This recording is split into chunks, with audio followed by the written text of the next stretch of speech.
be proud of being a spiritualist. Be proud of your knowledge and be comfortable in it. And take comfort in the knowledge that your loved ones, those that walk and guide and inspire you, are with you all the time. Thank you.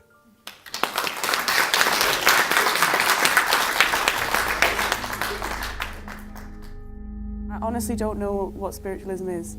I'd never even heard of the term. I'm not 100% sure if I believe it or I don't believe it. I'm sort of on the fence. It is an invisible thing and it can't be proved. I've said I'm a believer, but it's because I'm just more excited about the topic than most people. I think it'd be cool to be spoken to and kind of push me towards believing it, but until that happens, I'm gonna probably be a skeptic.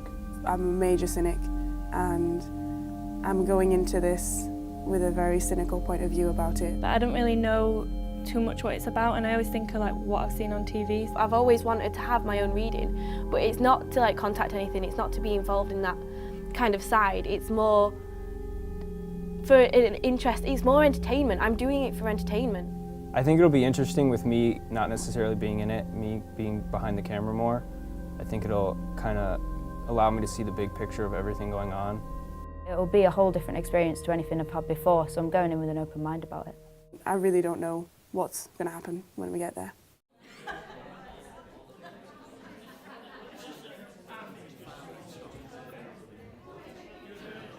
People here at the Spiritualist Church believe that there is no death, that life continues. We're in this world now and we will go home to the spirit world. Mediums work in all different ways. They're either clairvoyant, they see something clearly, or they're clairaudience, they hear people speaking to them, or what we call clairsentient, where some information comes into their head and they just know that it's right and it's about a certain person. It is a gift.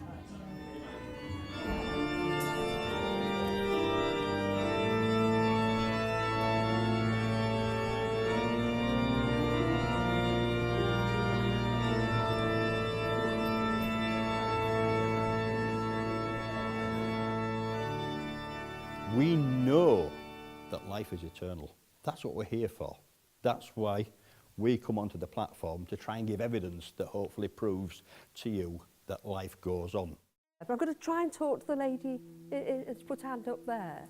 Can you understand the lady from the other side? Very fussy about curtains that have to match, and I think I've got cushion covers made of the same material. I don't know whether that's what you've been doing. She's been watching, you see. I've got to move on because they want to move me on, but the lady is just wanting to bring all things bright and beautiful. Can I come to the little lady in the blue? Yes, thank you. I want to bring in a younger man from the spirit world that would have gone very suddenly to spirit, and he loves you very much. All right, I'm worried because you're crying, but he's saying you desperately wanted to hear from me. And you asked him to come? Yes. Is that right? Yes. Well, he was coming anyway. So I've got to move on, but would you take the love and know that they are rooting for you? Has somebody been talking about going to have the glasses changed or something? Yeah? Are you not liking them? No? That's right. That's right. There's a little lady here, looks to be nearer 90 when she passed spirit. She wants to show me a very nice tea set. Nice cups and saucers. Yeah, there's a lot of love there for you. Like I say, bless you. All right. I think you kind of get lost in it. At the time, like I felt really emotional because obviously they're talking about people that I've loved that have died. But looking back at like everything they said were right. But I still can't help but think, like, is it just coincidence? Like, everything she said, I was like, oh my God, it's true. And obviously I got emotional because I was like cried like an idiot. It really shocked me with how emotional the whole thing was. I felt like there was a lot more emotion there than I was expecting. Well, because I was working on the sound, so I kept getting caught up in it and forgetting what I was doing. But yeah, there was that woman that started crying, like she talked about a little boy or something that had passed. I have no idea what it's like to be kind of in that situation where you obviously miss somebody so much that you would go to a church and try and get a message from them. We all said at the start, like, oh, I'd love to get a reading. It'd let me know if it was true or if I didn't believe in it or whatever. And now, like, Kate's had this lovely reading and she's still like, oh, I don't know, actually, maybe another one. It might be quite addictive, actually. It might be addictive. It was an eye-opener, for definite.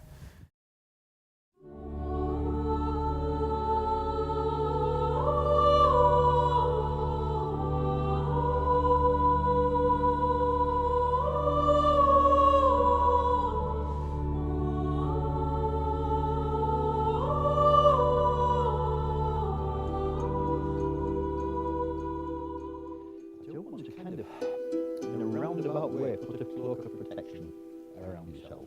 I do feel like I passed the spirit world a little bit before my time. Everybody's mediumship is unique to themselves. Everybody has their own little rituals and little ways. You know, I know people that will only wear a certain colour underclothes or a certain pair of socks or a certain shirt or a jacket, you know, myself, I like to be comfortable. I like to try and arrive a little bit early so that I can be quiet. I try to make myself calm. Believe it or not, I'm always extremely nervous. I think most mediums are. I've always been an open-minded kind of chap. I've always been fascinated by unexplained things. Isn't it strange how princes and kings and clowns that caper in sawdust rings and ordinary folk like you and me are builders for eternity? I love to be part of the team that makes this centre what it is, and what we all want for this centre is to be a loving, harmonious place. So knowing that life goes on helps you to put your present life into a better perspective as well. So we got to halfway through the experience and we didn't really know how we felt about spiritualism. It confused us all completely and all opinions were up in the air. The experience we had were good, but we kind of thought we needed to go to a one-on-one medium and like an independent medium to see if we can get more proof, basically. Right, now I know you are Kate, but I just got the name Kate came in. Yeah. Can you understand a Kate Yeah. in spirit? Okay. I'm feeling a bit emotional, and that's just the love coming forward, okay? I'm trying to find out how she's passed, and she seems to be avoiding it, okay? All right. Sometimes they don't want to tell you. Yeah. Sometimes I get told, mind your own business. She just said, I died. Okay?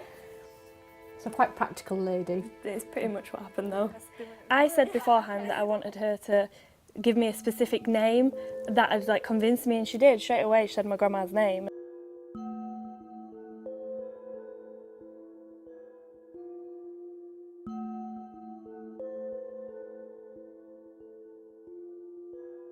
It wasn't the spiritualism that did it for me, it was the psychic part of it all. Like, she was naming things that were quite specific to what was going on in the time, and I'm going to say it, she said that I loved Watsits. Everyone loves Watsits! Do you like cheesy Watsits? I love him. I can't, I'm like obsessed with him. So that for me was proof enough at that point, and I was quite excited to take the spiritualist stuff home, but it got home and it just weren't for me, like nothing could stick, so that did throw me off a bit. I think it'll help a lot when we go to the open circle next week. Yeah. Hopefully that'll give us more of an insight, because that basically is where mediums go to develop the skills, so we can kind of figure out how they do it. When we went to the open circle, we got given a task where we had to bring a photograph each of someone that had passed. And we had to swap photographs and use our senses and be very aware of everything around us, what we were thinking or feeling. If you see it, if you feel it, if you sense it, say it. We had to tell the other person as much as we could about the person in the photograph without knowing anything about them. I kept just getting like twitches in my feet and stuff and trying to connect that, and Gemma was just like, no. The one bit that I got right was that the little boy's favourite toy was this rocking horse, which I went on to go and describe like the colour and everything of. And I got that spot on, which could have just been a lucky guess, but I still got a right buzz out of getting it right. I want you to bring this fella to me, and I want you to get him to give me some information. In this clip I was asked to give 3 dates, and I gave 2 birthdays and 1 anniversary, and the final one that I gave was actually the birthday of the woman in the photograph. So basically I'd done what Gary had asked us to do. It worked for me, and it's worked for so many people. Kind of imagine that your brain's into a half. There's a half that spirit works, and there's your intuitive side, and there's the half that's your logical side, the bit that's trained and educated, so to speak. That tries to make sense of everything that comes in the other side. We've basically not got to let it. It was too much for it to be a coincidence, in my opinion, and I think that's what swayed my opinion, to make me a bit more open-minded anyway.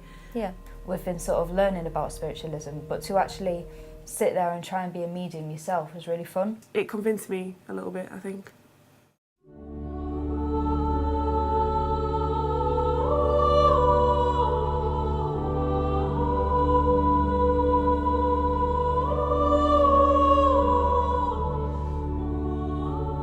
I came into spiritualism through a really bad car accident I had, and what led me up to that accident, I had a few warning signs, and I wasn't listening really because I didn't know what I was listening to.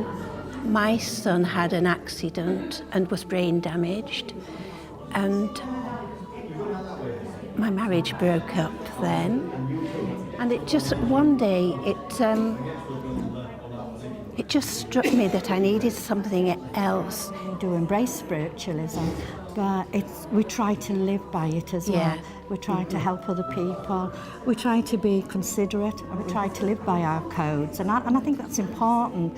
And it doesn't matter what anybody else's religion is, we accept whoever you are here. Everybody's so friendly that you become friends, and I think you help each other, don't you? Yes. You know, when anybody's in trouble, we help each other, and that's a great community. It brings us together. I feel like I started this journey as a stubborn skeptic, and I wasn't really willing to change my mind. And now I feel like if something can't be proven, then you can't tell yourself that it's real or not real, because you really actually don't know. I don't think I believe in spiritualism any more or less than I did at the start of the project. I think I definitely understand it a little bit more. I am more sceptical about spiritualism, simply because I never got a message, and when I did, I couldn't really apply it to myself. However, I have really enjoyed the experience of going to the circles and being at the services. It's something that I am open-minded to, and I feel like in the future I might occasionally pop along and see if I get a message, because the things I've experienced have been an eye-opener, and there's a lot of things I can't really explain.